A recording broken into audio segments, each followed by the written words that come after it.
Can you hear me now? Yeah. I don't, there we go. Mr. Chair, we did need to put an item on the agenda just for clarity. We had an agenda item advertised for tonight, which was a special exception for a zip line project, and we need to postpone that time certain to Monday, May 2nd, the Planning and Zoning Board meeting Monday, May 2nd. Okay. All right, so we got two amendments to the item here. Do we have a motion to amend? And you need a motion, correct? Yeah, a motion to amend. So move. Oh, I believe Gavin, right? Because he's the original motion Yeah, maker. I was trying to find what. I don't know. Yeah, what's the? I see two items. I don't see the zip line. It's not till. Oh, it's not gonna be printed on here. Correct, that's what I meant. We forgot to put it on the agenda because it was being moved, and it should have been put on the agenda so that we could Okay. postpone it time certain to May 2nd. All right. You want to amend your motion? Yes. All right. Do we the second? A second. All right. Any comments on the motion? All right. All those in favor signify by saying aye. Aye. Aye. Motion moves. Passes. All right. Pledge of Allegiance. We can all rise, please. Mayor Marlowe, would you like to lead us in the Pledge of Allegiance? I pledge allegiance to the flag of the United States of America and to the republic for which it stands, one nation, under God, indivisible, with liberty and justice for all. Thank you so much, Mayor. All right. Do we have a... All right, so the consent agenda. Did anybody have a chance to review the minutes from last month? Motion to approve the consent agenda? I have a motion from Ms. Baker. Second. Second, Gavin. Any comments on the motion? All right, hearing none. All those in favor signify by saying aye. Aye. Aye. All right. All right, we're gonna move on to presentations. City has a presentation on rural residential developments. And is this the same one that you guys presented to the commission recently? It is, Mr. Chair. Awesome, thank you. It'll be brief.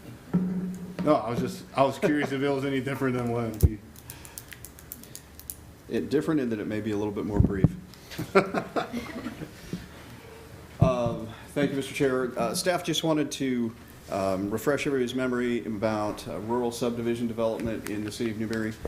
You actually were familiarized recently with the Barrington application, which was one type of rural subdivision.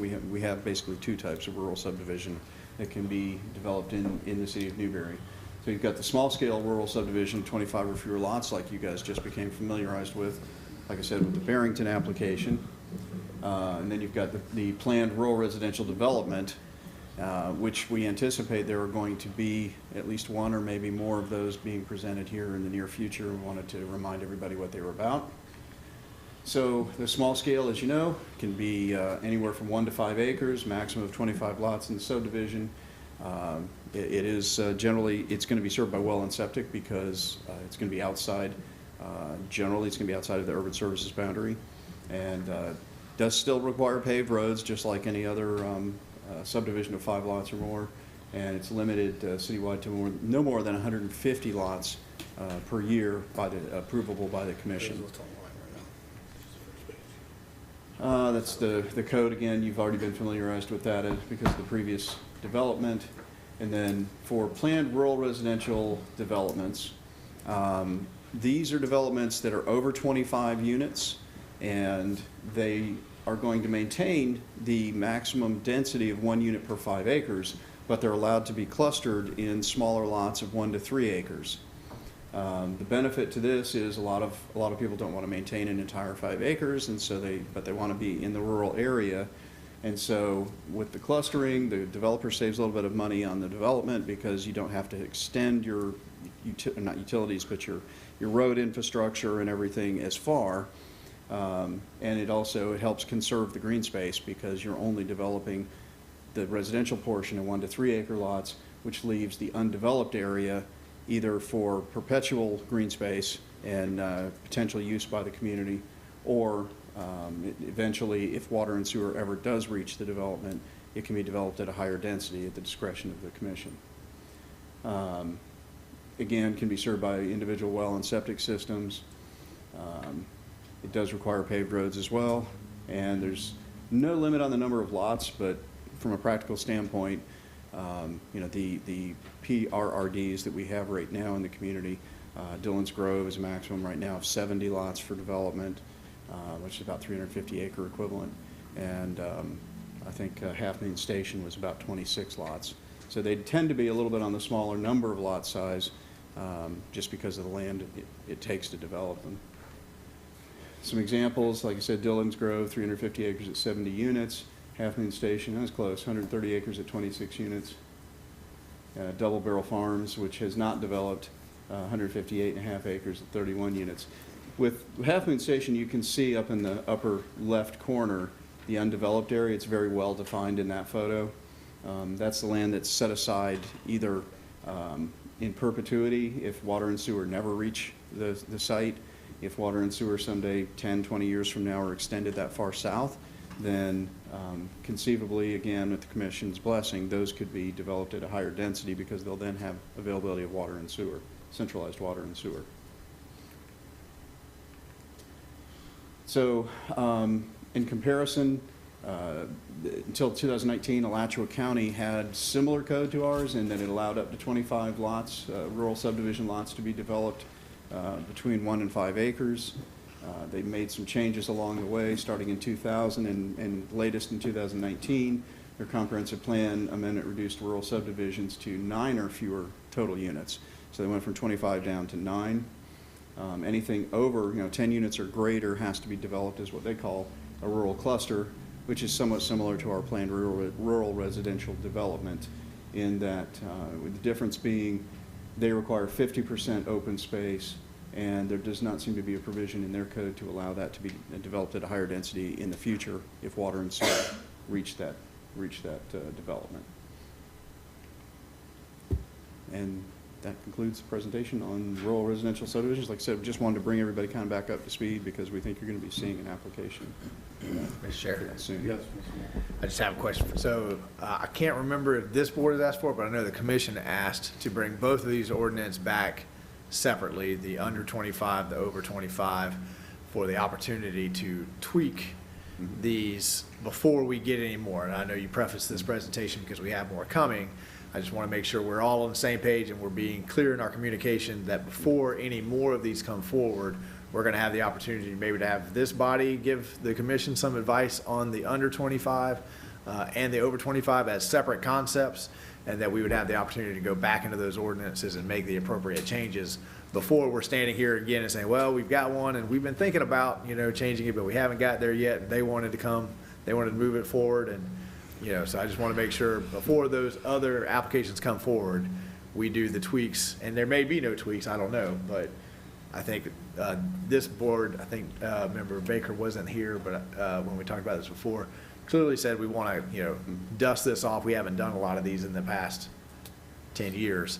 So let's make sure we got that timeline correct before we have any more applications for us. And Mr. Chair, to the mayor's point, staff right now, it's a little bit of an oddity. The provision for the rural subdivision, the small rural subdivisions, was in the comprehensive plan, and it does not appear that any implementing language in the land development regulations was actually developed to actually define how that's going to be implemented. So that's what we're in the process right now of doing a draft, bring it back for the Planning and Zoning Board review, go to the commission for their review, tweak it based on it. And what we're basing it on is the conversation that circled around the Barrington subdivision. A lot of the issues that were brought up there, we're going to try to address in the implementing language that's going to go ultimately into the LDRs. That'll be the first one. And then, like the mayor said, we'll come back and we'll also look at different elements of the PRRD and see if there's a desire to change those at all. Mr. Chair, I have a question, Brian. I like what I'm hearing. I like what we're seeing if we're going to continue to grow, which we are. And I know this is all, you're only talking about rural subdivisions here, rural areas. And I know well and septic is a big thing because we can't get city stuff to them. So that makes sense. Are we, you, or any of us doing anything as we continue to build huge subdivisions? Are we doing anything, or have we talked about areas within those big developments that are really close? Everybody's very close inside the compound.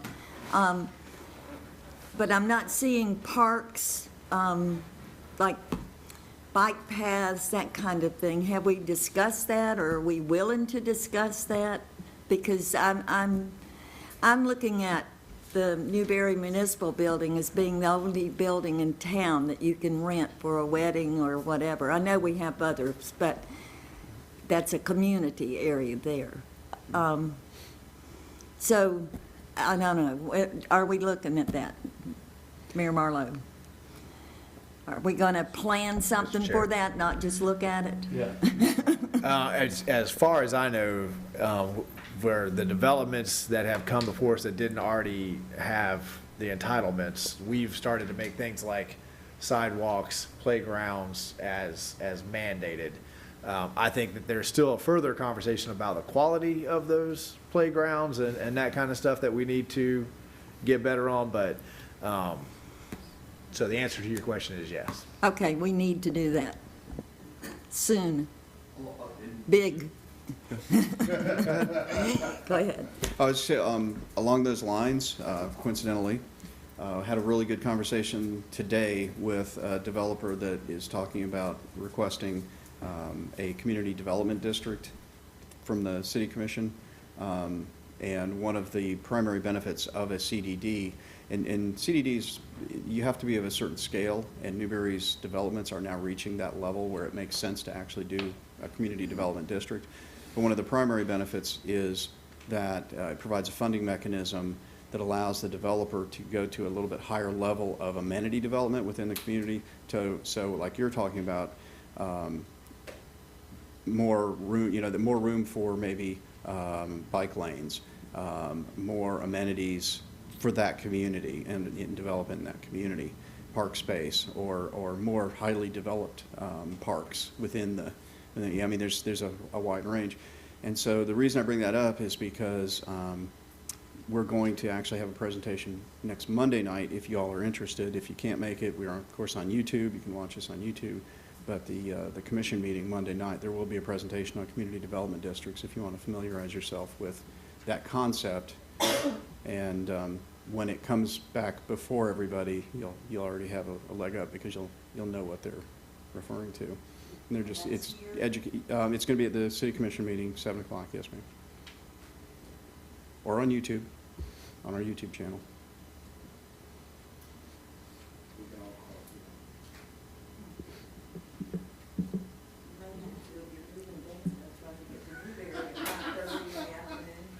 But I will point out too, I mean, like for instance, in our plan development code, there are provisions in there for what they talk about multimodal transportation.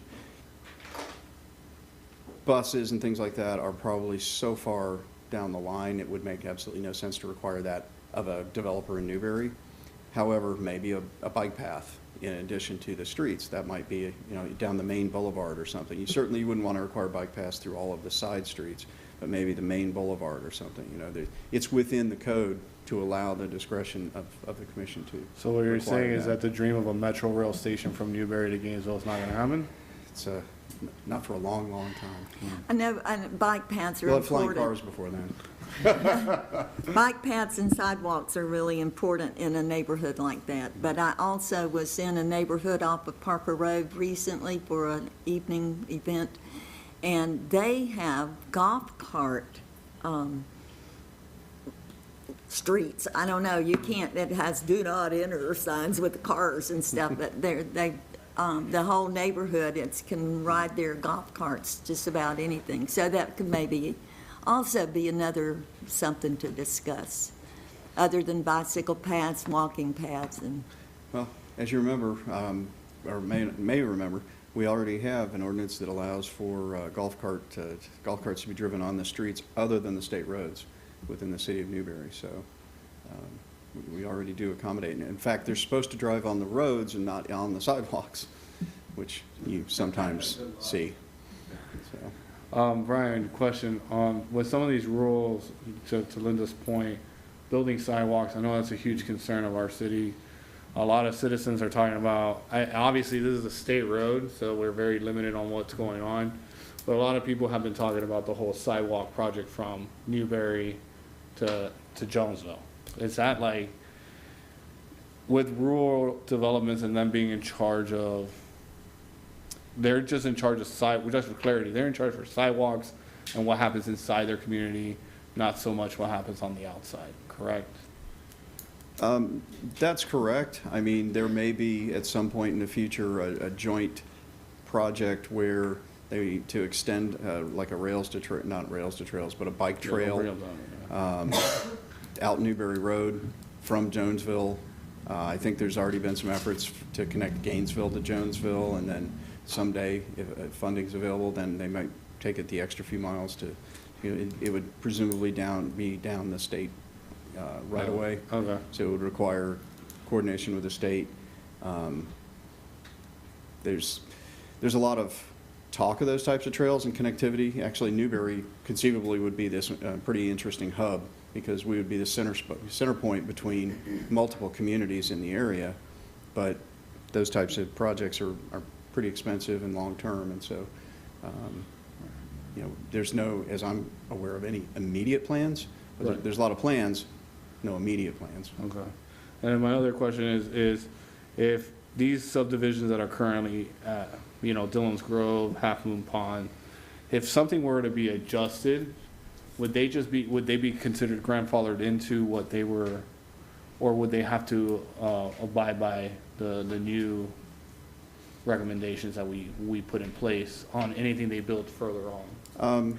Mr. Chair, they would basically be governed by the development order that they were approved under. Okay. For instance, if we decided to say that the undeveloped area would no longer be developable in the future, it's going to be perpetual green space, they would not be subject to that. They would still fall under the rules that they were approved under. Otherwise, you might conceivably come under a Burt-Harris Act or something. Okay. An action against it. And that was mainly my clarification, is making sure that, you know, those that are already approved, like Half Moon or whatnot, they can have what they've been approved for, if any, Correct. any changes. All right, and do we have any other questions for this? I was gonna say for the state, but for the city.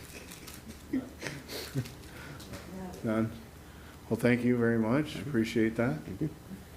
All right, do you need anything from us today? I mean, it was just a presentation.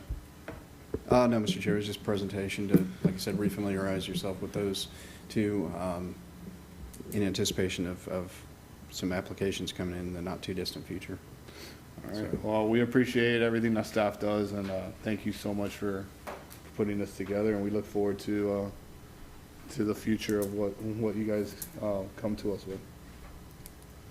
All right, with that being said, we'll move on to public hearing and ordinance.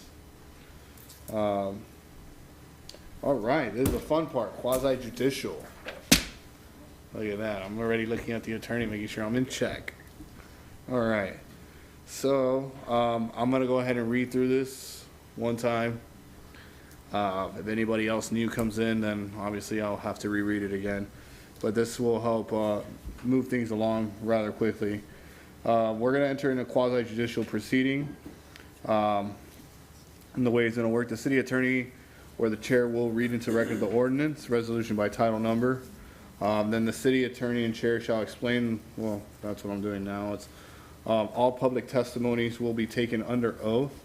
Everyone testifying will be subject to cross-examination. All documents and exhibits shall be entered into evidence. The giving of opinion testimony is limited to experts. Closing arguments will be limited to the evidence of record. So, did we want to go ahead and swear in at this point, or? Go ahead and finish the order of presentation. So Okay. the 6A through N, and then we will go ahead and read by And swear. title and swear people in. Okay, perfect. Then the third step is, we'll go ahead, I'm going to present the order of presentation. If there's any ex parte communication, then the way the presentation will work is staff will give their overview and applicant will present the application with no time limit, the staff report and recommendations with no time limit. There is a third-party intervener. Has there been a third-party intervener? Okay, so I'll skip that. We will move on to public comments, which will be limited to 3 minutes.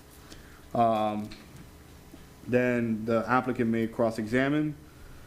Staff may cross-examine. Members of the decision-making body through the chair may ask questions of the staff, applicant, party interveners, and the participants.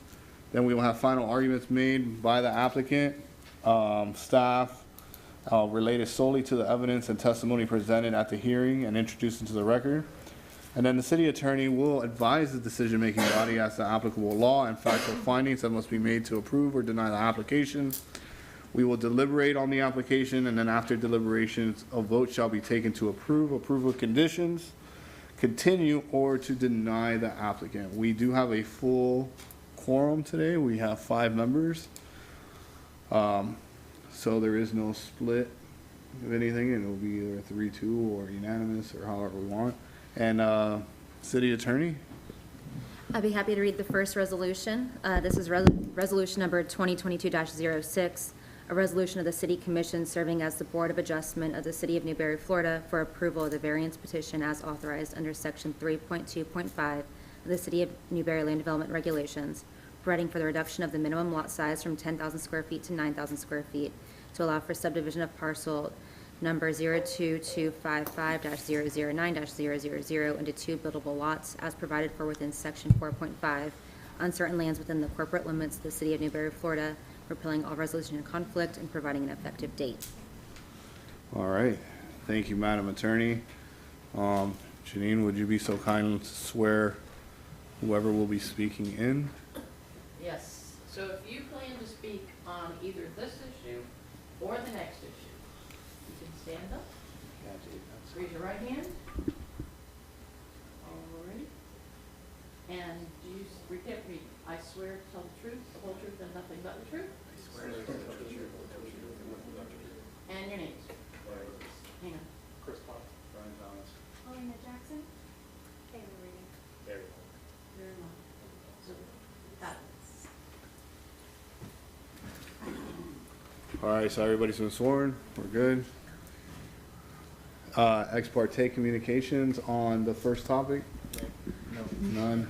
None. No. None. I've had none. All right, we'll go ahead and proceed with staff overview. Please.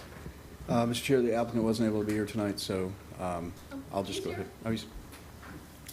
Oh, snuck in back. I'm sorry. I didn't see it. Okay. I know what that means. This, as stated, this is a request for variance to allow for a lot size of less than 10,000 square feet, which will allow for the subdivision of this larger lot into 2 smaller lots. The city recently vacated the alleyway that is south of this property, which made enough total square footage available generally to make a second lot.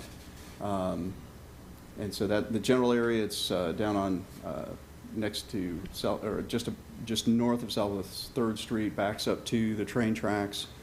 To give you a better idea, basically in RSF2 zoning district, the minimum lot square footage is 10,000 square feet. I'll show you the sketch in a moment. The city kind of made a little bit of a boo-boo, and we accidentally gave the entire right-of-way to Mr. Belts. And recently, we asked him nicely, and he was very nicely granted the half back that we shouldn't have given him, because the city's policy is we give half to the adjacent property owners. And through an error in the warranty deed, that wasn't accomplished, and so it's now been rectified. But at 10,000 square feet, if you were to divide this into 2, one of the lots would have just over 10,000 square feet, and the other lot would have just under 10,000 square feet. Both will be in excess of the minimum lot width of 85 feet, which is required in RSF2. There's an aerial of the area in question.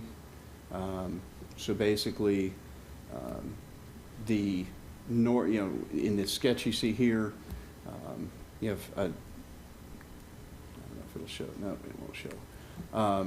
Lot A, the intended Lot A, would be 85 feet wide and just over 10,000 square feet. Lot B would actually be about 114 feet wide, but it would be slightly less at about 9,075 square feet.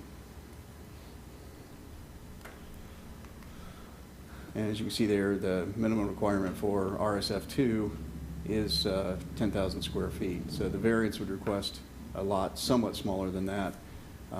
Just in comparison, the typical subdivisions today are 4,800 to 7,500 square feet. So it would still be staff thinks it would still be an ample size lot at over 9,000 square feet. And if you go back and you look, there are some lots that are right at the 10,000 square foot line, and there's some larger ones, and there's a wide mix of lot sizes in that particular area of town. It's the old, what they call the old original Newberry section of town. And so staff's recommendation would be to recommend approval to the Board of Adjustment on Resolution 2022-06. I might comment further that the commission and the community, we have expressed an interest to take advantage of opportunities to increase density downtown a little bit so that we're growing more from the inside out. And we think this would be a reasonable accommodation to make an opportunity for that to generally follow that principle of developing as where appropriate and where we can from the core outward. Mr. Chair, that concludes my presentation. Is this your overview or your actual presentation? That's the presentation. Oh, wow. Okay, so we went straight to... All right. Well, does the applicant have... Can we ask, since we kind of jumped to... And that's fine, Mr. Chair. A lot of times staff ends up doing the overview and the presentation at once on some of these. So we'll just go back to the applicant presents application, and then from there move down to public comments. Perfect, thank you. All right, does the applicant... You don't have to, but if you want to present anything, you want to say anything, speak your piece. All right. All right. All right, with that being said, we have public comment for limited to 3 minutes per person. Anybody want to speak on the item that's being presented?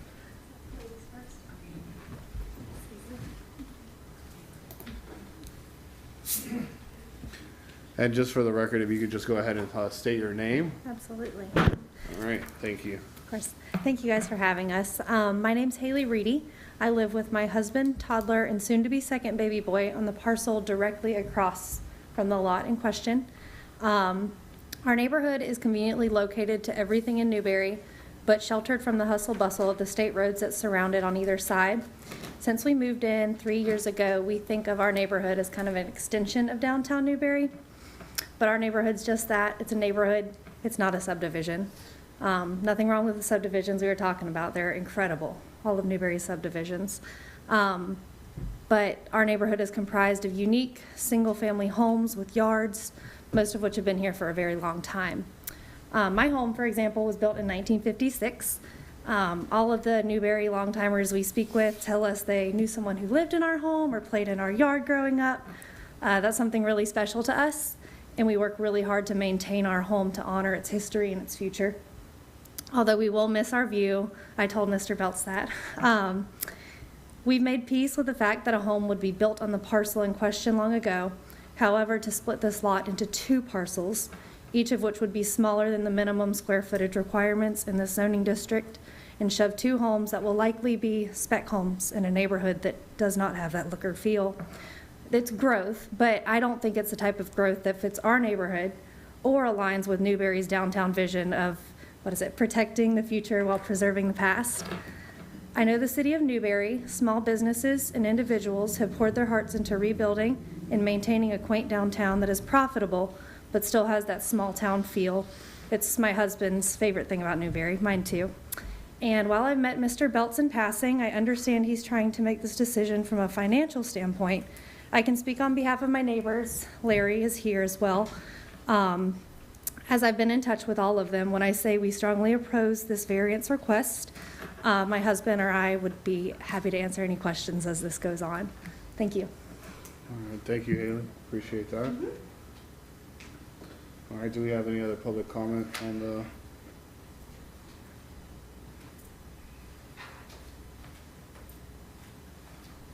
Hi, ladies and gentlemen. Right.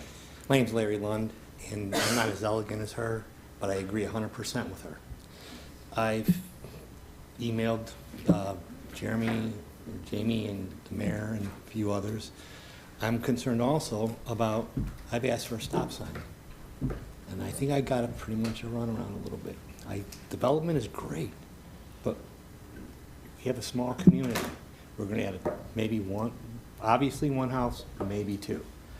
Okay, all these lots are small. I mean, but not small, they're all half-acre-ish, and now we're gonna put two.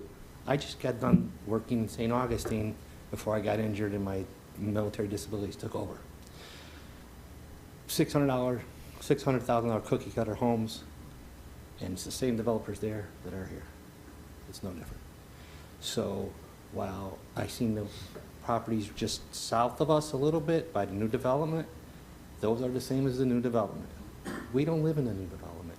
The house across the street from them two houses that are just put up, it doesn't match the decor. I mean, we don't even, it shouldn't even be there. It should be one house or match what's in the neighborhood. It's just the extension of that. It's kind of like Putin going in the, whatever. But we need to protect the seniors. We need to protect the children. Children cross them tracks, and you're a teacher. Cross them tracks to go to both schools. What do they have? The earbuds in. Well, we had this, but they have this.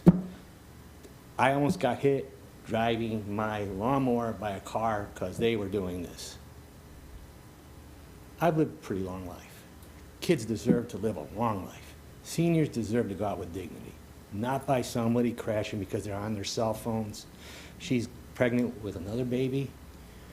Kids are kids. It's not their responsibility if they go close to the street. It's the driver in the car. And if we're gonna put two houses, that aren't gonna even match the neighborhood, we have another family, possibly down the road, with more children. It's inevitable. And then whose hands is it on? All you guys. You've been told. Safety, progression is great. Grow as much as you want. You got also zip lines. I bet you that was good, zip line.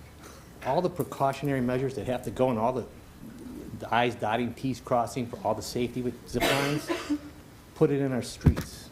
So our street is basically the Newberry National.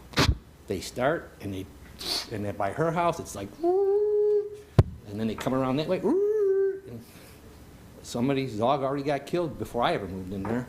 So, I mean, progress, yes. Safety first. And if we don't know what safety is, turn on the TV and watch what Putin's doing. That's all right. That's all I got to say. Thank you, Larry. Appreciate it. All right, do we have anybody else on public comment for the record? All right, hearing none. At this point, the applicant, if you want to cross-examine or say anything, you can at this time. All right. Staff, you have anything on? Mr. Chair, I just want to clarify, only one of the two lots would be below the 10,000 threshold. I think it was stated one of the public comments was that they would be, both would be smaller. I just want to clarify, one would be above the 10,000 threshold, the other would be slightly below. And then also, there is no requirement, even in the historic district, to build a house in the historic architectural character of the surrounding neighborhood. And this area is not in the historic district, but I just want to point out that even within the historic district on a vacant lot, there is no requirement to design the home to the surrounding architectural era standards. She wants to build one now. Make it out. That's just, Put an idea in her head. calling that's a Norfleet. surprise. Conditional now. She's calling Norfleet right now. and We having her need a build new rule. The rules, as they're written now, for historic architecture, I mean, for the HARB and in reviewing the historic district area, is that an existing structure that qualifies as a contributing structure falls under those guidelines, but anything that was not built prior to that is not subject to the same guidelines. There'll be another opportunity at the end. Thank you, sir. All right. We need to discuss this, not now, but later, seriously. I will be. Okay, thanks. All right. This is our chance now, members of the decision-making body. Through the chair, we can ask questions of staff, applicant, and the participants. All right. Any question? We can ask the applicant a question? Absolutely. Okay, I want to follow the rules. Where is the applicant? Can we call him down? Thank you. And if you don't mind, can you just speak your name into the microphone? That way it's on, because this is actually all recorded. Yeah, he's sworn in. Thank you, sir. Billy Belts. Okay, my question is, as you're building homes on that piece of property, Yes, ma'am. and so I'm assuming you're not going to do 6-story hotel-like homes. I mean, No, ma'am. well, I can think we can decide Sure. that right now. But is there a possibility that in meeting with the neighbors in the neighborhood, that the homes that you are building, and it sounds like a great idea, I'm not against it, but that they could fit within the general genre of that neighborhood? Sure. So that might ease I'm thinking we don't, that might help. I Sure, don't know. no But problem. that it would fit in. Yeah. A little background. I've been in construction since '92. Started in multifamily and commercial, and we've done residential construction off and on. Over the past 3 years, we got into it more. We did a neighborhood in High Springs. Most all of our homes are 3-2, about 2,000 square feet. We tried, when we first started, to be around 200,000. We were trying to do affordable housing for working couples, and I'm proud to say we've pretty much stayed to that. Unfortunately, with construction costs have gone up about 30%, we've still tried to stay in that price point. So have a lot of school teachers, a lot of policemen, a lot of Cox Cable employees, GPD. They're nice houses. We do solid wood flooring, granite countertops, crown molding. We really try to build a nice product that's affordable. So that's that's our Yeah, and I guess my thought business was plan. that my Aunt Dorothy lived right down the road there. And so those are just old homes, old Florida homes. So I'm not saying how you got to build it or what you're building inside it, but in general, that genre for that particular area of town, that it might, for you, for them, be, just have a conversation. Yeah, no I can't tell you what to build. I Sure. don't draw. Sure, no problem. Okay. Neither do I. All right, no problem. Other questions while I'm up? Yeah, thank you. I have a question for staff. I don't know if it goes back to the conveyance of that right-of-way and the issue that we had with that, but my understanding is that we have to make our recommendation for the variance based on a hardship, and if the applicant has a lot that is greater than 10,000 square feet, but is asking for a variance for a smaller lot, why isn't the applicant's first lot just 10,000 square feet and the variance that they're asking for the difference? Why is he having a larger lot?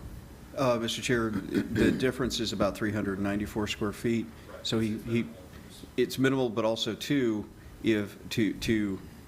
take the square foot, that extra 394 square feet and move it to lot number 2 would then require a variance for the minimum lot width, because that lot's already designed at 85 feet, which is the minimum lot width. Okay. And so either way, it was going to require a variance of some sort. Okay. That's fine. I was just wondering. Thank you.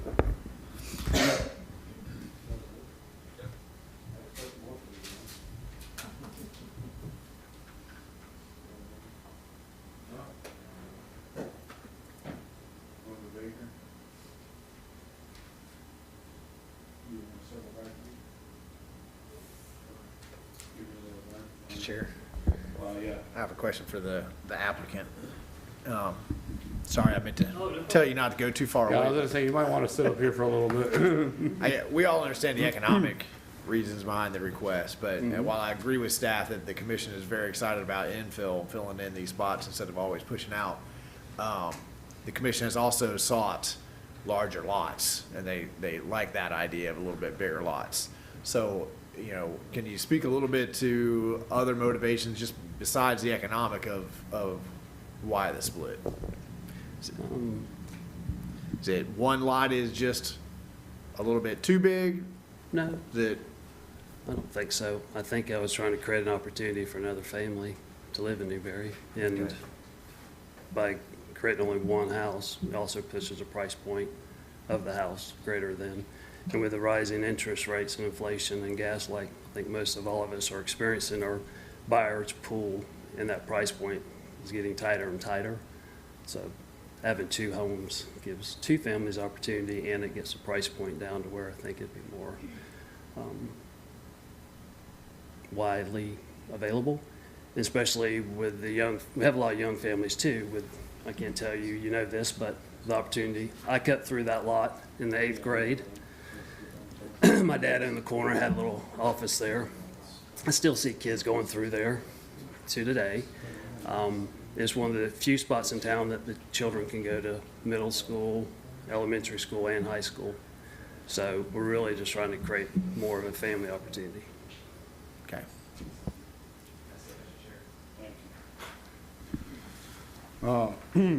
So I got a couple. So my concern with being quasi judicial is the fact that we have to go by the evidence at hand. So I'm looking at your chart here of the map that we were presented, and I'm seeing the surrounding areas. How big, if staff, how big is, if I give you these locations, could you approximately give me what occurred here and how big they are? Okay, yeah, my biggest one is the one across from, I want to say from Pat Post's place, which is 318 and 332, just south of Southwest 3rd and Southwest 251st Street. So if you're coming out of Oakview Village going north, right before you're gonna make a left, go to their houses, the ones that they're talking about that are, very cookie cutter, tract home style, how big are those lot sizes? And how were they approved before? Those lots are bigger than 10,000. They're bigger than 10,000? There's the home behind Napa, Brian, that was just built, that is smaller. It's like So that's actually smaller than those? this lot is like 8,000 square feet, but it's a small lot that I can find in that neighborhood. So it's smaller, it's 8,000? You guys gotta turn your mics on because we're in quasi judicial. So if you're answering questions, it got to be in a record. Yeah. Oh, go ahead. Brian, the parcel of the smaller one that Naeem is talking about is 02210000000, and it looks like it is. Could you, That's the parcel behind. That's the parcel behind Napa. what lot number is that on our map? It's the one, it's kind of, if you look at Newberry Road, you'll see the one that's next to the railroad tracks, it says 25255. That should be like the barber shop. The house right behind it, 25248. Mr. Chair, that lot's approximately 8,700 square feet. 8,700 square feet, so it's smaller. Mhm.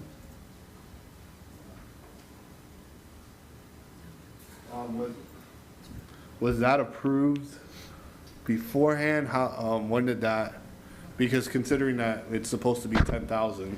If I remember correctly, they did get a variance. It was allowed to be considered a lot of record because it existed prior to the comprehensive plan amendment. And there's a provision in or the comprehensive plan passage, I should say. That lot existed prior to 1991.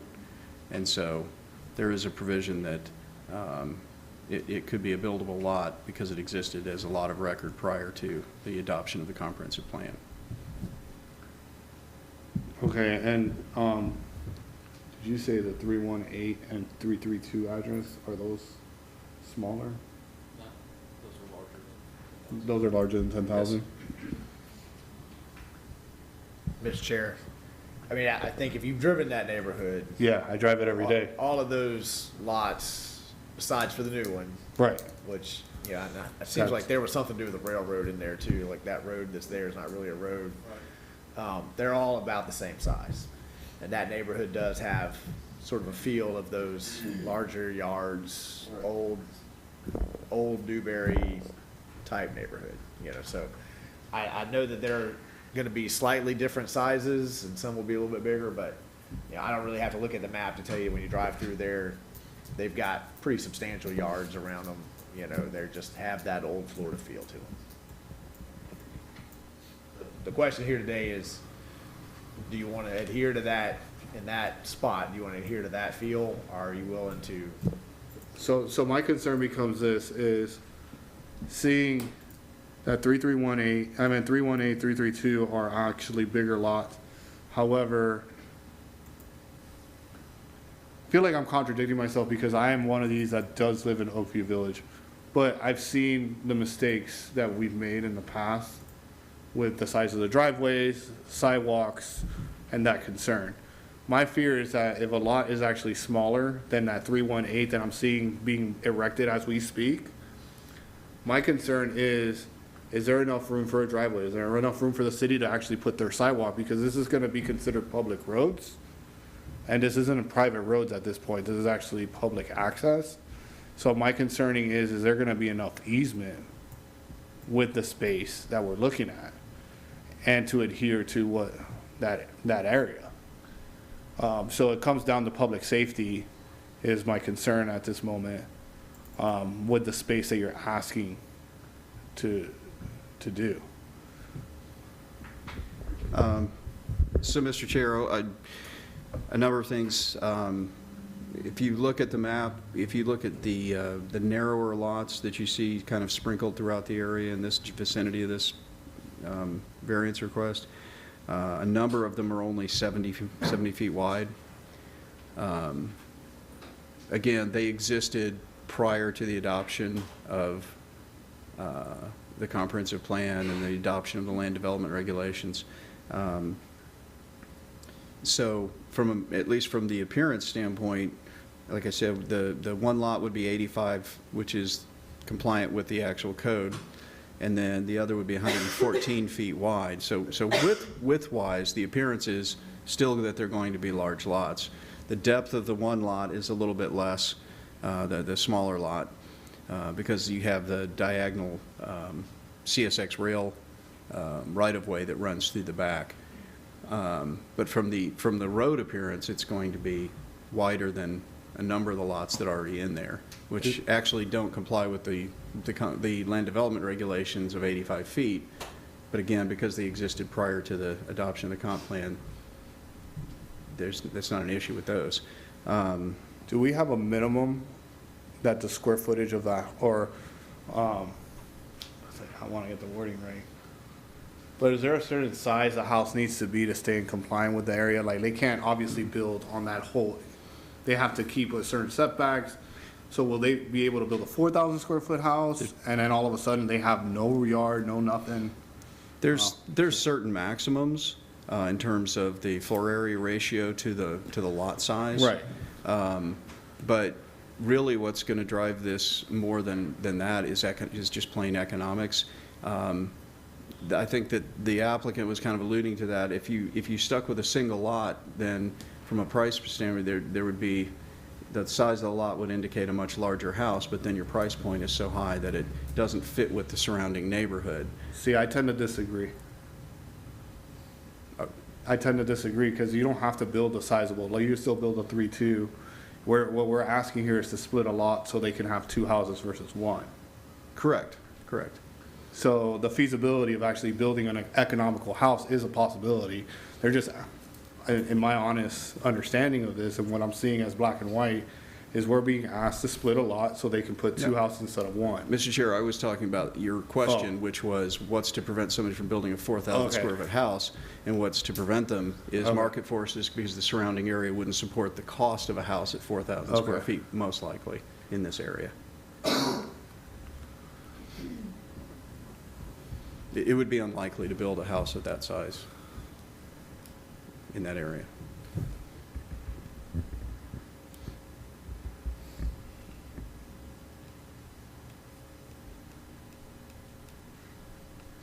Ms. Baker, do you have, I have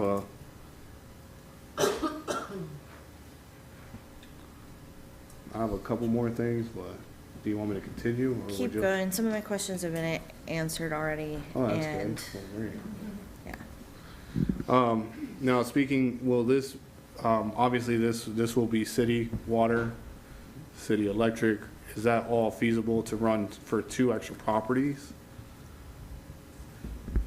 Mr. Chair, the utilities already run in front of the parcels, so it's readily available. And there would be like, I mean, what's the impact on the water and sewer for 2 extra houses? It'd be the equivalent of 1 residential unit, which is roughly 250 gallons a day on average. And they would be subject to the same development fees as any other new residential construction would be.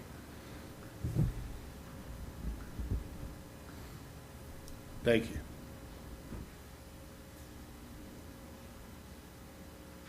Brian, does this zoning allow mobile homes? Mr. Chair, it does not. RSF2 only allows for site-built homes or modular, which are the equivalent of site-built.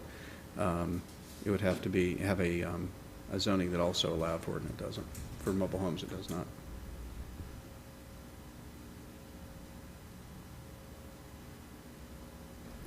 So, just because somebody just asked about mobile homes, I'm going to just throw this out there. With this also, could you go and build, like you have 2 lots there, could you build 12 tiny homes? Because we have certainly heard tiny homes many times lately. But or would that not, I mean, I'm serious here, actually. Residential meaning homes, single-family homes, then tiny homes would not fit in that neighborhood. Mr. Chair, the applicant could build a tiny home on that lot. As it stands now, a single tiny home, if it was subdivided into 2, then you could do 2 tiny homes. Our tiny home ordinance actually requires a minimum, to do a tiny homes neighborhood, you'd have to have a minimum of 1 acre, which allows up to 12 units per acre, 12 tiny home units per acre. So you would not be able to develop this as a tiny home neighborhood, but there's nothing in our code that says you can't build a tiny home on any lot within the city of Newberry as it stands right now. So with that being said, Brian, if the board says, hey, let's go ahead, we approve it, right? What's to stop Mr. Larry from saying, you know what, I'm going to sell my house, and it's going to be contingent on making it 2 parcels. Ms. Haley says, I'm going to sell my house. It's contingent on making 2 parcels. Now, all of a sudden, this whole area becomes Oakview Village Phase 4. I mean, listen, I live in Oakview Village. I'll just make that very clear. So I do live in these tiny homes. But as I see them being built, my concern is outside of our neighborhood that you have these spread out homes. What's to stop, if we approve this, can we legally tell Larry when he comes to our meeting saying, hey, you guys approved this right next door, would we have to approve it? No, a variance is about approving something based off some sort of undue hardship. What I'm hearing your question is if someone who has a house built on their lot wants to sell their home and they want to split it into 2 lots, they would have to also come for a variance, and we would be looking at setback requirements and if it was even feasible for you to have a second lot, which I'm sure Brian could answer more to that, but I imagine if you already have a home built on a lot that size, you likely can't split it and still meet the variance, the setback requirements, while also building a home. Would that be close to accurate, Brian? That's pretty close, yeah. That's basically covers the main points. Again, something like that, use the example of Mr. Lancelot, it would require variances because if you divided it in 2, you would have 2 less than 85-foot wide lots. So that would require a variance to have less than the minimum lot width. So it would still have to come before the Planning and Zoning Board first and then the Commission for approval to replat it to the smaller lot size. I'm sorry, I know Gavin asked this question, but my mind is blank. What is the hardship that has presented in this quasi-judicial? What's the evidence that's been presented as a hardship? Basically that you have an opportunity, but because of an opportunity for 2 lots, if it wasn't for I guess the right-of-way going through the backyard there and cutting it off, it would be wide enough if it was rectangular like it would have originally been. That basically would be the only hardship you could look at really, is that because of the nature of how the CSX right-of-way is laid there, it would most likely have been developed as 2 lots if that hadn't been for that. So. Okay, so, and remind me that I know the city made a mistake here. Did the city's mistake come before the applicant purchased and the applicant thought that he was purchasing something that could be 2 lots? Is that the behind-the-scenes story here? If I remember the series of events, the city stated that they were going to give the southern half of the the northern half on the southern end of this parcel to the applicant when they vacated Southwest 3rd Avenue, that little segment of Southwest 3rd. And in the ordinance for vacation, that's what it stated was that the northern half of Southwest 3rd would go to Mr. Belts, that the southern half would go to FDOT. And did that mistake happen before Mr. Belts purchased it? So Mr. Belts purchased the property thinking he was purchasing something he could divide into 2? I believe or did so. he already own it? I believe that.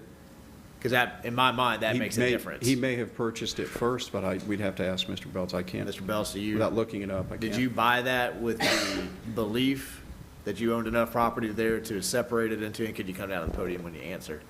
Because if we made a mistake that messed up your investment, that's one question.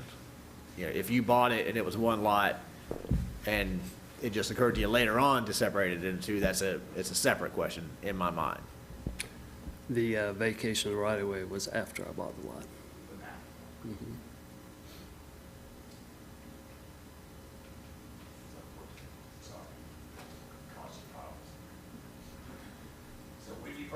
You purchased it believing that it was separable into 2, and that was your intent from the beginning? It was. Okay. So then my question to the applicant is this: why when that occurred? Because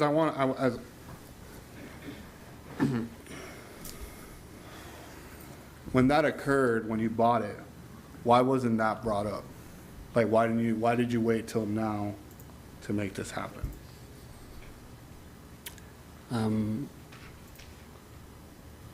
I've been working patiently with the city trying to get this resolved for over a year. How long ago I'm did here you buy tonight. it? No, I closed on it. What's your question? How long ago did you buy the lot? Almost 2 years ago. Okay. So, because this is like the first time, usually, you know, we see someone that buys a lot, you know, it's contingent on the fact of, hey, this is gonna be two lots, and if the city made a mistake, they'll adhere to it, they'll bring it to our attention. But here we are 2 years later, and now we want to talk about dividing the lot, and my concern is, No, I've been working on this for over a year. Mr. Chair, if I may, Yes, ma'am. provide clarification, the vacation of the right-of-way to fix the issue was just completed in the last month. So that's why this issue is coming before us now. We just finished those quitclaim deeds. that's what I'm trying to clarify. Because it's like if you bought this 10 years ago, and then all of a sudden it's like, wait a minute, you want to, so that's what I'm trying to clarify for the record.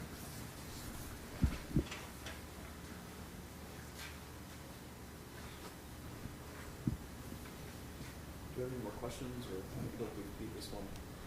I'm waiting for member. My questions have been answered. I know, this is what That's- happens when you go last. This is really weird. Like you're never this quiet. All right. So, do we have any member Long? Do we have any? Do you have any comments or questions? Okay. Oh, we'll get into a deliberation in a minute here, but at this point, we'll move on to a final argument maybe made by the applicant or staff related solely to the evidence on file. None? Applicant has none. All right, city attorney, can you advise the decision-making body? Your decision should be made on competent and substantial evidence. Thank you. All right, and at this moment, we'll go into deliberation, and then after deliberation, just for the record, after deliberation of us discussing this a little bit further, a motion would be made to either approve with conditions, deny, whatever the case may be. Once that motion is made, we will have comments, public comments for those motions. So I don't want you to think, anybody that, wait a minute. All right, so at this point, deliberation of the application. So Member Long already kind of said his piece. Yeah. My opinion is that the variance was given for the lot that is in the same neighborhood for a smaller lot size, and I don't think it is a negative attribution to the neighborhood to have two homes instead of one. I think that the size of the lot is gonna dictate that it's not just a massive house built on a small piece of property that removes the ability to have a yard, which that seems to be the concern of the neighbors, is that it won't feel like it fits in with the neighborhood. But because the lot will be smaller, it'll dictate that the house is smaller, and therefore you will have some yard space. So I'm struggling to find a reason to say no. Thank you, Member Gao. I'm kind of torn because as I'm seeing the concern, I know Haley's house because of the fact that when I moved to Oakview Village, her house at one point was for sale, and I was like, I missed it. I missed the chance. I bought my house. I got to build my house. I was happy with my house. But man, I love that house. Sorry. It's all good. I'm happy that your family's in there, and it's at a happy home. So my biggest thing is just a continuity. I see. I'm talking to the board here. Really, it's just I see what's going on down the street from Oakview.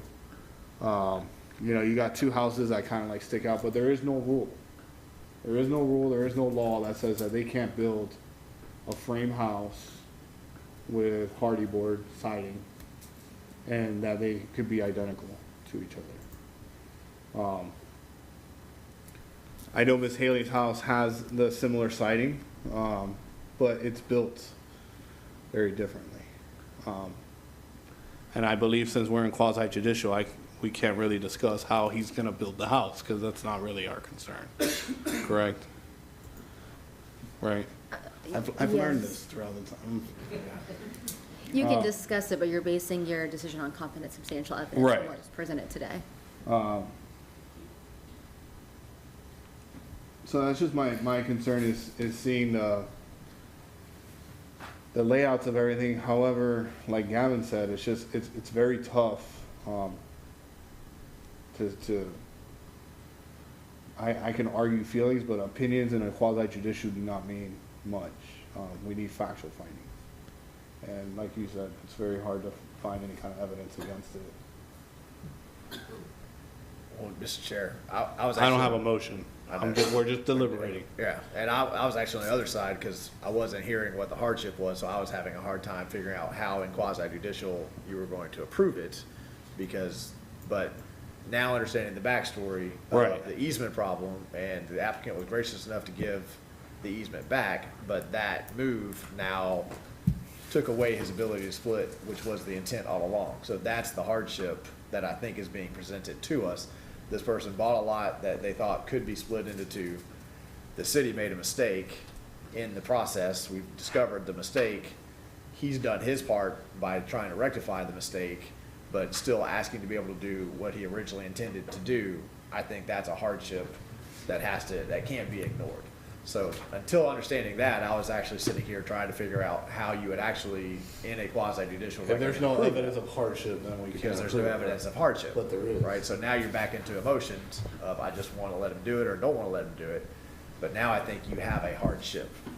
I think that staff and the applicant, though, confirmed that the applicant purchased the property not thinking that he was going to get the entire right-of-way.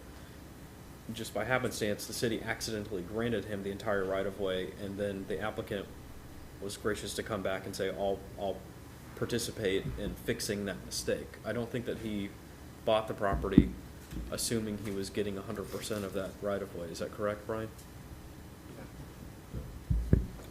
It's a question you'd have to ask the applicant. I think that's how he answered that question when he came to the podium, but. Well, let me ask it again then, because it is important to me. My question was did the applicant buy that with the intention of legally being able to split it into two? And is the city's mistake what is preventing him from legally being able to split it into two? Brian? That's my question. Did the city's mistake have a role in his inability to just split it into two by right? Mr. Mayor, without being back at the office, where we have the files to find out when the original, I could, with enough time, I could look up when the original warranty deeds that were in error were created versus when the property was purchased. But that would take a little time. Because if that's not the case, then I'm back to not understanding what the hardship here is. Right. I don't have the original warranty deeds in front of me that I can look up and see when they were issued. But, and Abby, you just give me a head nod. What was your belief when you bought it that you legally could split it into two? I guess you got to come back down to the podium because I wasn't clear. My question to you is, when you purchased the property, it was clearly an investment. Did you believe, and did the easement issue destroy your ability legally by right to split it into two? You bought it to split it into two, I did. right? And was that poor research on your part that you would have, or were you just planning on asking for a variance, or did your inability to just split it in two by right have to do with this easement issue? That's, I'm trying to figure out. I'm trying to find if we do have a hardship, or if you're asking for a favor, because that's a big difference in quasi-judicial. No problem. I purchased a lot, and then I acquired the right-of-way after I purchased the lot. But Okay. a little background too, just so that you're aware of it. When the city did abandon the right-of-way to me, all of it, DOT had no interest in the south half of the property.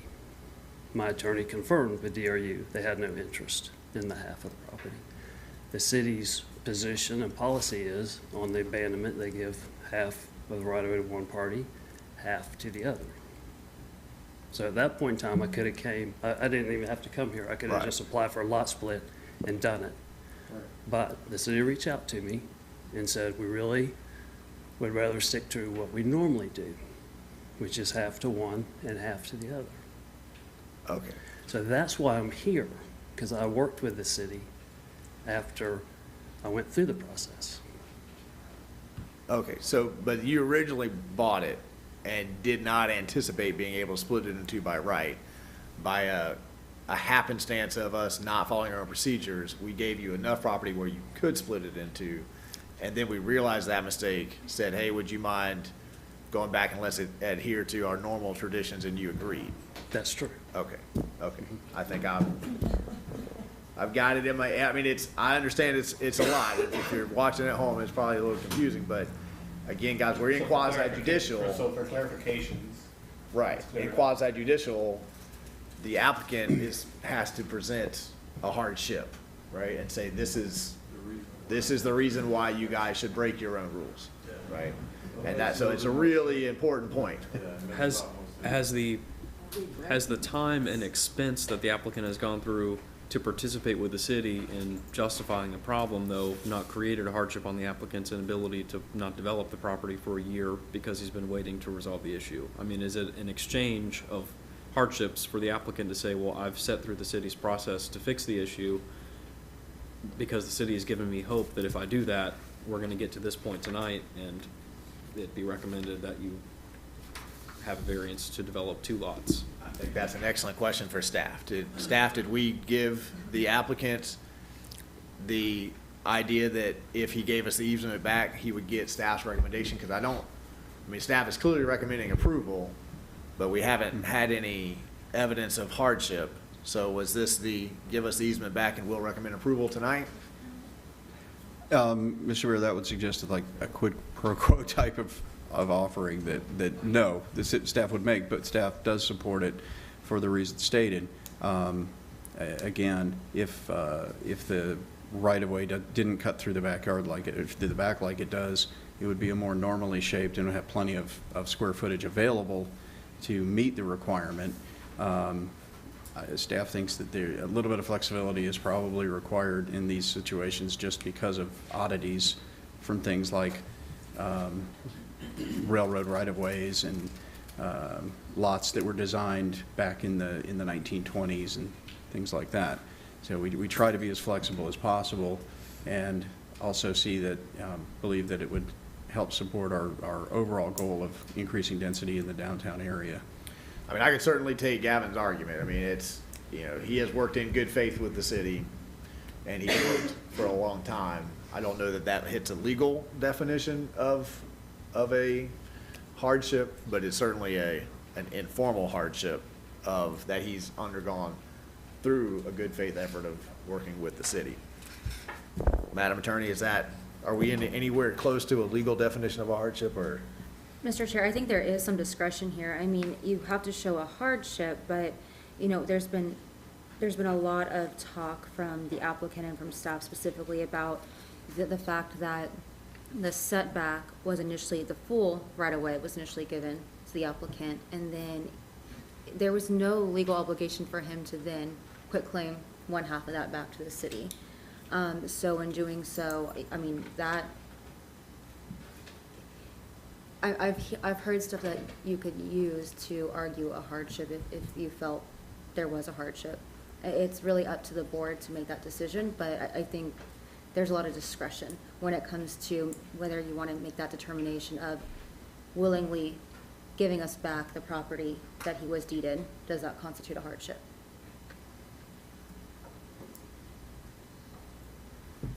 I think the board understands my position. I think that we've almost set a standard in the neighborhood by allowing a variance on a smaller lot than what the applicant is asking for, and as it relates to his application, as the attorney pointed out, I think his participation with the city, it could have gone a different way, and he had the right for it to go a different way.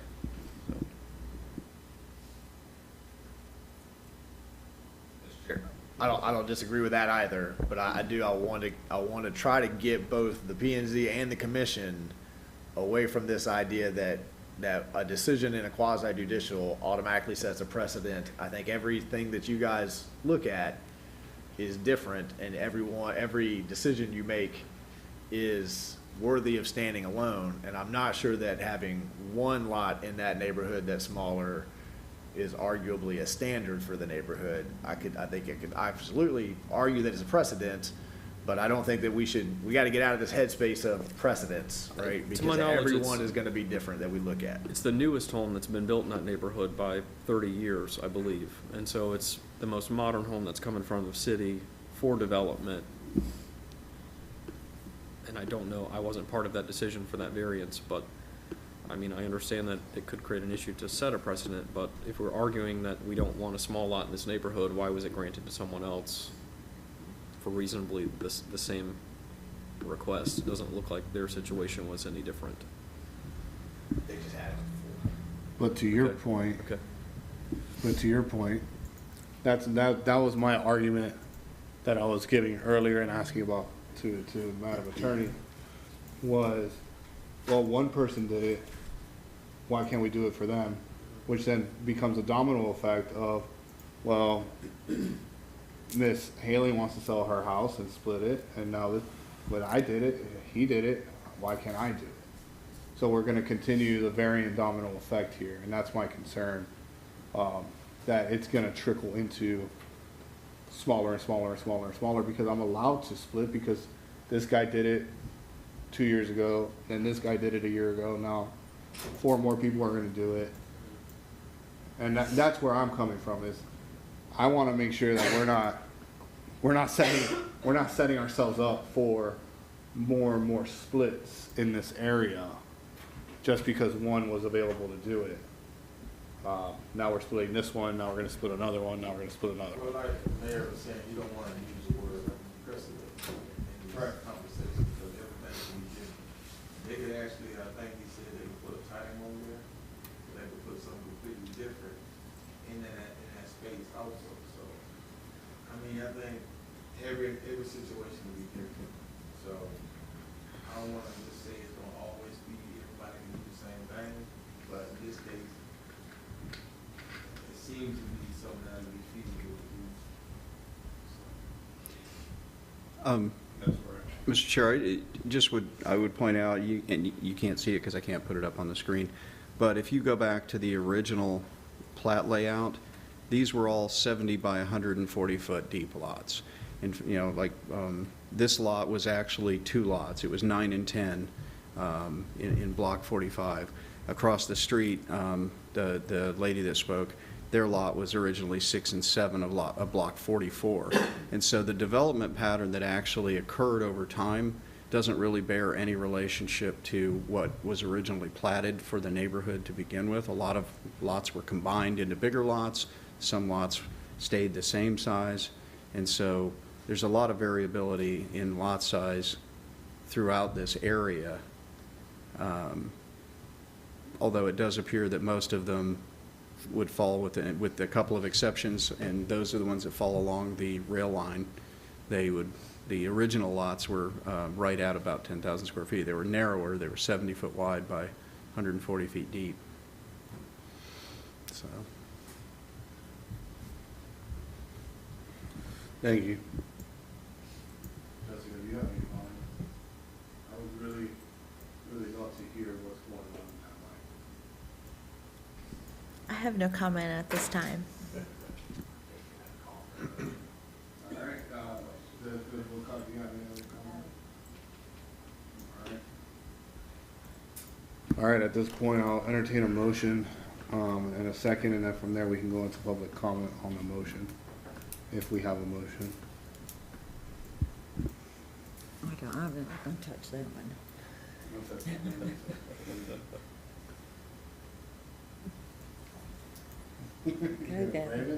I'll make a motion to approve as written based on evidence that staff has presented that the lot was intended to be larger, and because of the easement created by the railroad has shaved off a portion of what would be the secondary lot in the back, and also the attorneys note that the applicant participated with the city in deeding back the portion of the right-of-way that they were wrongfully deeded. You might need to repeat that. Oh, we got it on video? Okay, I was gonna say. I second that motion. All right, so I got a motion from member Gavin Johnson and a second from member Donald Long. All right, with that being said, we will take comments on the motion. Is that correct? on the motion. This is your. Oh, yes. We're taking a break when you're done. Yes. Just so you know. I just introduced myself to the gentleman, and I told him 2 weeks ago, right by Haley's house, we're right next to that fence. Kids cross, I said that, and they cross by my fence. Ones that cross by my fence are very calm. No, I hi, they hi me. Ones that cross more by Haley's house and that south fence, well, they had the police there the other day. And it's a common occurrence of,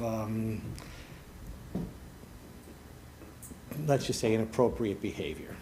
And it seems to start by that fence. So if we're going to have still a right-of-way, which I think I'm understanding there's going to be a right-of-way, the people that live there might be not too happy that the people coming through them might be looking at, they might be hearing things that they don't want their children to hear. I took pictures of behind my house, and it says, F this, F that, this and that, that and this, and, you know, I showed a few people, but the next day the trains were gone. I'm all for, like I said, but we gotta protect the children and the neighborhood. And if you're putting people in and you know that there's a problem, I've talked to the school, I've talked to the Alachua County Sheriff's Department about all this. They know. They said, oh yeah, they speed down your block, and you know, and then yeah, we know kids getting arguments on your block, and okay, and then I say something, and oh yeah, we'll send more police. Well, at 8 o'clock at night, that really ain't the time. But you still have the drag strip there. You have the drag strip, you have the kids that, two different sets of kids, that one minds their own business and goes out there to walking home or going to school, and the others are F you, you know, and inappropriate. So, I mean, just take that in consideration when you know, developing things. And I know there was a house there because the lady that owned it prior, and what she said hit home, but I could have bought that lot for $12,000. You should have bought it with your relative. And you know, it's a quiet, nice area, but man, you said it just $12,000. We just, you know, we gotta protect everybody, and we gotta develop. I'm all for develop. I was doing that in St. Augustine, and that's why I saw the $600,000 homes with the garage door come crashing down. Same builders that are here. Not this gentleman, but the same builders. Cracked some cement, cracked. You know, I'm like, oh, don't use that garage door. Well, it's got a year warranty. So anyway, I'm done rambling. Please take growth with safety hand in hand. Otherwise, we're going to have a catastrophe. Thank you. Thank you. Thank you, Larry. Can I? Well, there was a property there too. And I used to maintain it for the old owner. I cut the grass. Madam Attorney, may I jump and intervene real quick and ask? He brought up something that I would like to ask staff. Is that okay, or can I? It's fine. Okay. With this motion being set, you know, with the possibility of 2 homes, being that there's going to be obviously a little bit more traffic by 2 homes, what needs to be done, since this is technically city roads and not county and not state? What needs to be done to put a stop sign in that area? And then my other question is, speaking of the right-of-way, will there be a right-of-way where people will be able to walk to the railroad track? Or is that part of private property at that point of the owners? Mr. Chair, as far as the right-of-way goes, that presumably will become the property of the FDOT. Oh, to FDOT. do, right, they're the adjacent property owner that would be the recipient of the southern half of the right-of-way. And so it would. So that would stay open? It depends on what FDOT chooses to do with it. Okay, so, as it states right now, it would be, let's say if the OT doesn't do anything, it would just be an open path to the railroad track. Is that correct? Is that what I'm thinking? Right, but even if FDOT doesn't put something in, you're still trespassing on other people's property. Right. I understand that completely. My question Just was, making sure everybody's watching at home. my question was, You don't put up a fence, I get to go. Yeah. no, my question was, if the gentleman that's building the properties, if he were to build a fence, would it be flush up against that I want to say it's a sinkhole that's right there where it's gated off. It's like the water, Retention. it's a retention pond. It's a sinkhole. Well, the retention pond, that gate that's there, my question was, will there be another gate flush against that, or is that, you answered, will be FDOT's right of way? Yes, Which is still illegal to trespass. that southern 25 foot of the right of way becomes property of FDOT. Okay. Now, my biggest and- question is the concern of the, Well, and then the stop sign issue, from what's been described, it's likely that the speeding issues are not related to residents of the area, but people coming from outside using it as a cut-through. right. So the addition of 2 additional homes, if anything, would probably help slow that down a little bit because there's more impediment on the streets. But as far as a stop sign, that's at the discretion of the city. If it's necessary, if it's determined that it's necessary to put one in, then Public Works has the ability to do that. With that being said, if we placed a motion for a stop sign? I don't believe Don't so. say I think that a request could be made to Public Works, and they would study whether or not it's warranted based on the traffic and situation on the ground. I mean, the only reason I bring this up is because I've witnessed in my neighborhood, we didn't have a stop sign, people used the flyway. It was NASCAR going down Oakview Village. We put up a 4-way stop sign, even though people are still running the stop sign, they're not running it at 40 miles an hour.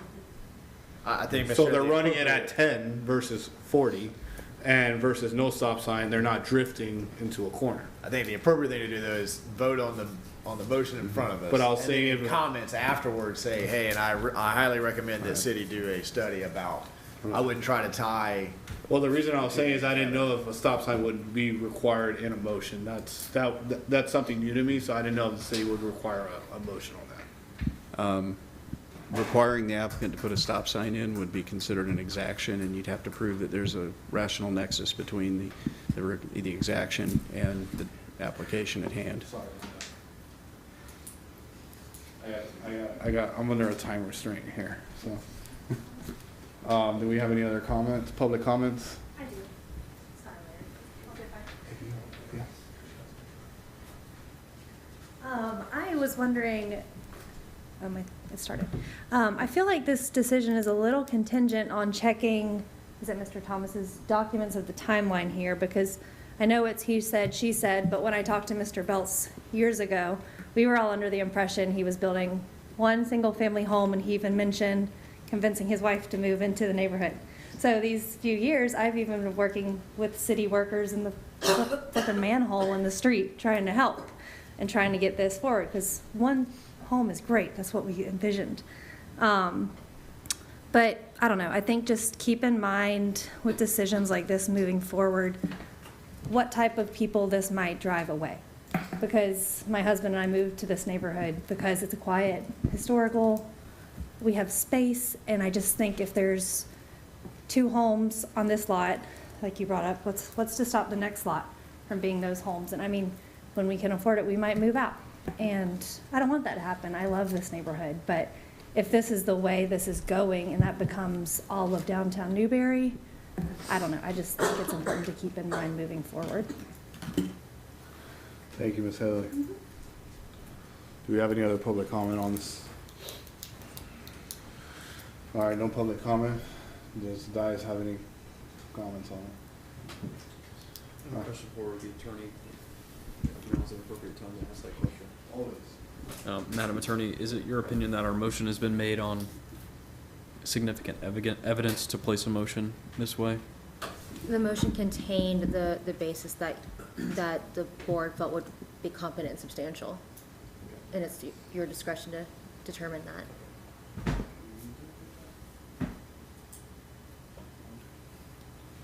All right, so we have no other comments. We have a motion, we have a second. All those in favor? Signify by saying aye. Aye. I think we need a roll call vote. Did you say aye? I didn't hear you. I didn't say aye, but we're Oh. all sitting here. I didn't say aye either. Yeah, no. No. Nay. Motion passes 3-2. All right. said, we're gonna take a quick recess for a bathroom break. And we will return. Listen, I did 10 minutes. Everybody freaked out last time. We ended up in 12 minutes. So 10-minute break, okay? Be back at 7:41. I am bossy today. I do.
All right, we're gonna go ahead and call this meeting to order a I'm little. unmuting you.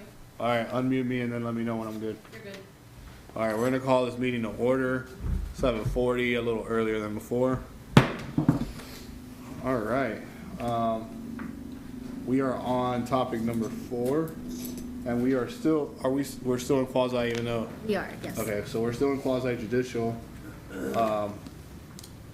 I will ask the city attorney if you can read into record the ordinance, please.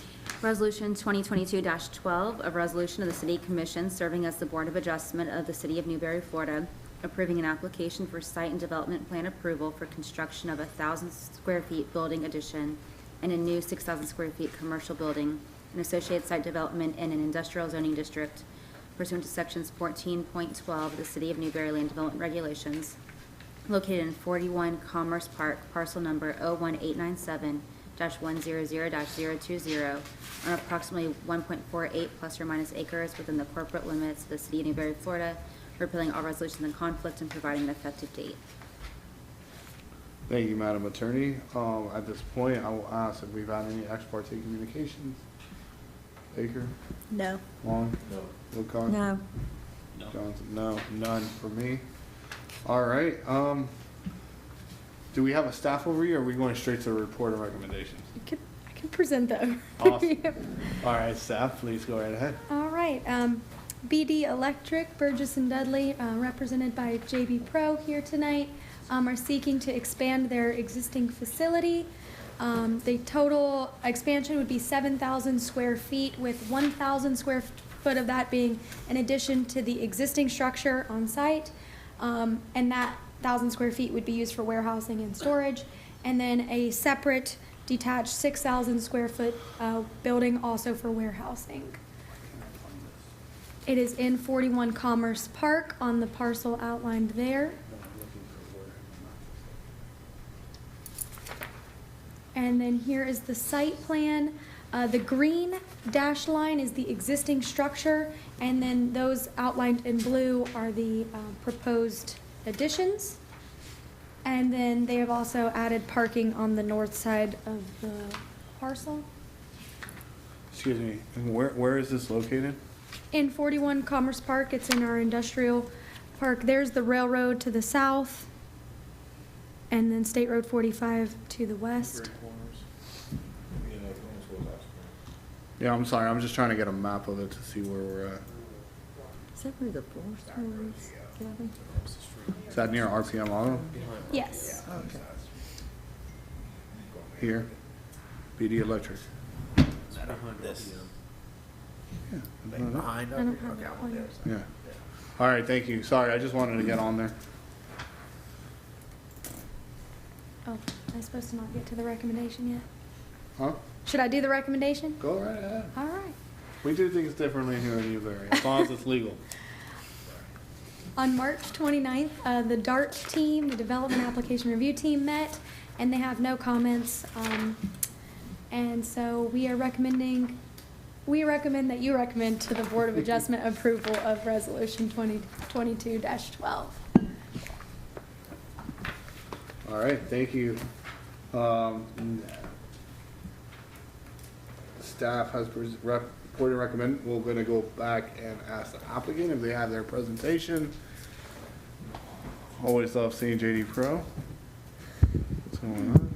Thank you, Mr. Chair. My name is Chris Potts, the Director of Engineering. We do not have a presentation tonight. Staff covered every item, but we are here to answer any questions that the board may have. All right, thank you.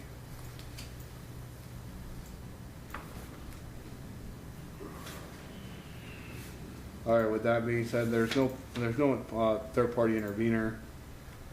We have public comments limited to 3 minutes. Wow, there's a huge crowd. I gotta make sure that everybody hears that. Okay. All right. We have any cross-examination staff? No. Okay. Members of the decision-making body, let's ask some questions, shall we? What we're notorious for. I'm getting this awkward silence from Member Baker, and it's scary. You were never. I'll ask a question. Thank you. But it's for the Applicant, please. You're saying it's warehousing and storage for B&D Electric, is that correct? Am I reading the right part of That this? is correct. Okay. So what exactly is it, what exactly are you doing there? So BD Electric is a electrical contracting company, and they need additional space for storage and warehousing of their equipment and materials. And so that's the need for the additional square footage to the site.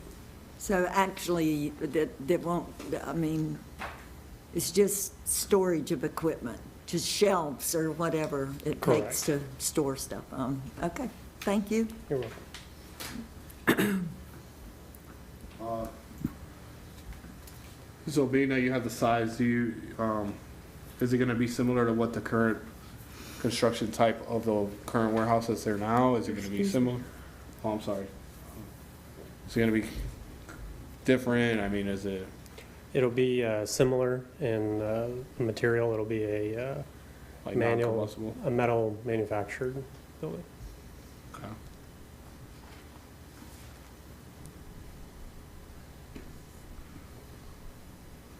It's like, I hate to ask the electrical question, but it's like, because it's an electrical company, I'm pretty sure they're gonna be fine getting electricity to the building. Huh? I think they got it. All right, do we have any other questions for this? No? All right. Told you it'd be pretty easy on this one. All right, with that being said, final argument may be made by staff. No? No. All right. City Attorney, can you advise us? Competent substantial evidence. Thank you. All right, do we have any deliberation? If I don't have any deliberation, I will entertain a motion. So moved. I'll second the motion. I have a motion and a second. Do we have any questions or comments on the motion? Public comments on the question or motion? Hearing none, all those in favor signify by saying aye. Aye. Motion passes unanimously. Thank you, staff. That was wonderful. Thank you, JD Pro. That was a great presentation. With that being said, we'll move on to agenda items. We can go ahead and just, we talked about moving the meeting in June to June 14th, Tuesday. If we can go ahead, we voted to put it on the agenda item, and I believe now we got to vote on officially moving the June meeting to June 14th, Tuesday. I'll motion to. We have the room We have the room? for the 14th. Perfect. We have the room for the 14th. We're good. We'll bring some cupcakes and. No, I'm playing. It's not. But I'll just talk to Sugar Refine and be like, all right. I figured out a way to bring more people to the meetings. Bring some cupcakes, especially from Sugar Refine. And see. All right. Do we have a motion to go ahead and move the meeting to June 14th? I motion to move the meeting to June 14th. Second. All right, at 6 p.m. To verify. All right. Do we have do we have any comments on that? Try to catch you today. It's already on our Public comments. All right, hearing none. All those in favor, signify by saying aye. Aye. Aye. Motion passes. June 14th, we will have our meeting. Wait, What? you need to postpone the item that wasn't put on the agenda, or did till date uncertain? Yeah, that's the next item. We did that in the beginning. Or do we have to vote on that? What you did? Yeah, I thought we voted on it in the beginning. We added it to the agenda, Mr. Chair, and so now would be the next agenda item to just essentially for us to state that it's being moved to a date certain. So I believe it was a motion to amend the agenda to add that. And so Monday, all we have to do second. is have Brian state on the record now that it's being moved and the date certain. All right, can staff go ahead and, Yes, Mr. Chair, we'd like to request that the Planning and Zoning Board move the special exception application that was to be heard tonight to time certain to May 2nd. all right. Do you want to make a motion? Put the microphone on, go. So move. All right, we got a motion from Ms. I Woodcock, second that motion. and I have a second from Member Long. Do we have any public comment on the motion? Do we have any comments on the motion? Hearing none, all those in favor signify by saying aye. Aye. Motion passes unanimous. Could you announce when both items are going to the Board of Adjustment? Yes, both items, both of these items will be going to the Board of Adjustment scheduled for 4/25, so April 25th, which will meet before the City Commission meeting. Clear? Good. All right. So we move on to topics for members for discussion. Please have something to say. I have nothing. You're killing me, Smalls. I got that. I have something. Yes. Better be the It's not a one. cake. Okay, I have several things, actually. So am I on? You are. All right. Well, first, I want to thank Mayor Marlowe and several of the commissioners for coming to we had an event for the Watermelon Festival Thursday night in the middle of a rainstorm, and they came, and we appreciate that. We appreciate your support. So I was told to make sure that I appreciated you, so there you go now. You've been appreciated. Okay, good. I'll let them know.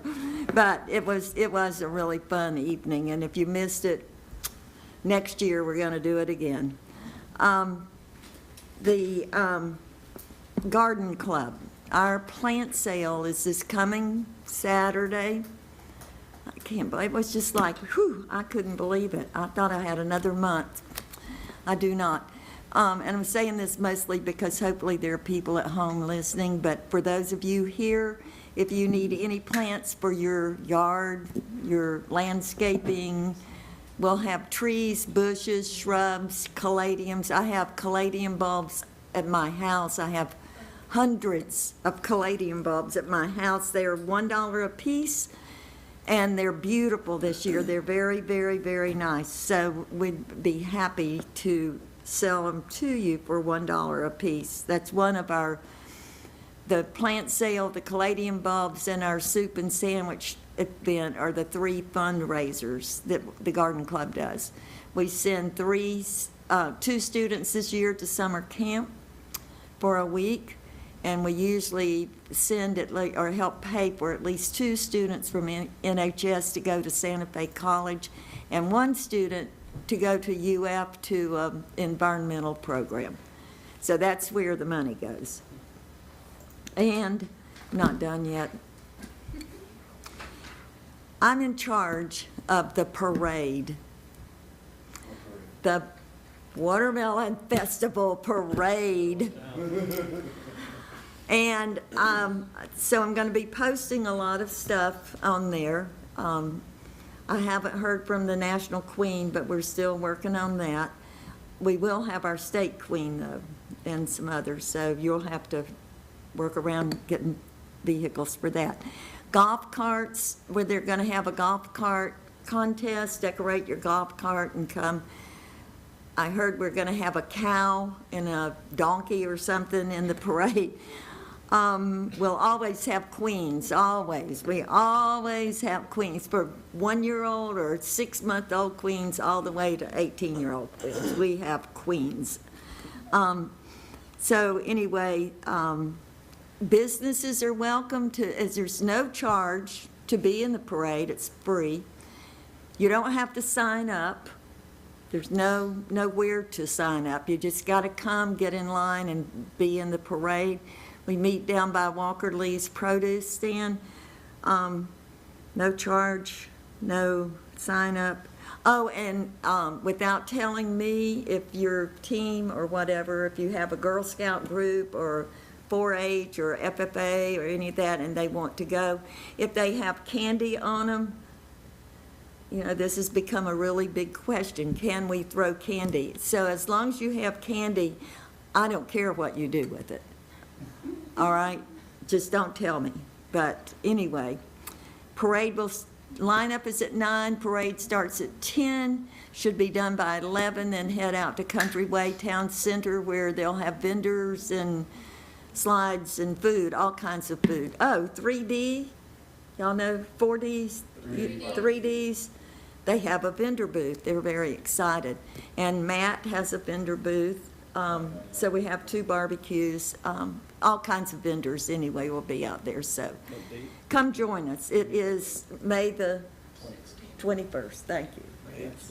May the 21st. It's a ways away, but it takes a lot of planning. Get your golf cart ready. Let's do it. Oh, and we're going to have we're hoping we're going to have an antique tractor show. What about the puppies? I heard there was gonna be possibly Oh, there's a dogs. doggy contest of some sort. I'm not in charge of that. That's the beauty contest. There's lots happening anyway, so, and if you want to volunteer for something, just let me know, because we have things you can do. Decorate golf carts. You can judge the golf cart contest. There you go. Got one. Okay, that's it. I'm sorry I Can I took up jump too in and much judge time. with you? I think it, what? Can I be a judge along with Member Long? I don't care. Okay, Meet me at Walker Lee's. you got it. All right, he has nothing. I will definitely, our family ever since moving to Newberry has enjoyed the Watermelon Festival and the joys it brings our family, seeing other families with kids. So thank you, Ms. Woodcock, and your family for putting on such a great event, and the parade is pretty awesome. I just want to speak briefly on the opioid task force. We had a great event recently of breaking the silence, and we are hoping to have guest speakers on a national level actually join us, hopefully. But also on a positive note, the cities that we've requested funding from all have decided to join forces with Newberry and fight this opioid crisis together. So Newberry is not alone on this, and anybody is wanting to come and volunteer, we encourage it. And it's just been an amazing group to see flourish, and how many people have broken the silence already and continue to break the silence of the opioid epidemic that's taking over. So I want to thank everybody on that. I have one comment to make. Forgot. I'm sorry. So I serve on the board of the United Way of North Central Florida, and we serve Alachua and Gilchrist County. We have 2 open board seats that have just come open. So if there's anyone that has a business in the city of Newberry or is a prominent community member that wants to apply, we're looking to fill those 2 board seats. I'm the only voice for Western Alachua County on our board, so it would be great if anybody had an interest in joining. You can reach out to me and I can set you up with that application. So if I have a Newberry business tax, because I own a food truck. You don't have to be a business owner. It's open to anyone to apply, but if there's anyone that wants to get more information about it, you can reach out to me. Awesome. All right. All right, Mr. Mayor. At 1, Miss Linda, did you say where the plant sale is going to be? Is it at the Methodist Church or at the Park and Ride? The Park and Ride, yeah. Top secret. Get there really early, because all the great plants go fast. They do, it goes Yeah. really fast. There's some kind of secret about the Park and Ride. I don't know what it is. I assume that even FDOT would not want to tackle 25 women. They do not, they don't. Well, before you can, I just wanted to remind everybody to please go out and vote on the coming election. You have, Yes, thank you. we would like to see a big turnout. It's only 1 seat being voted on because the 2 other seats ran unopposed. You have the incumbent Bonnie Farnsworth going up against Mark Allen and Walt Boyer for Group 3. So I encourage all the citizens that are registered to vote to please vote, because I don't want to hear that you can't stand the city commissioner but you never actually voted. So. And on that note, we have municipal debates are this Thursday here in City Hall at 7 p.m. So all 3 candidates will be answering your questions. You can submit questions ahead of time. You can come live, and we'll have some volunteers set up in the back and write questions down. And then don't forget, Saturday is also the Spring Fling. So Main Street's Festival is Saturday downtown. and Gordo's Breakfast is gonna be there. Or no, we're gonna be at Joel's right Oh, before. now you confuse me, right? And Saturday is also AMI Day in the city of Newberry. So Saturday has a lot of things going on.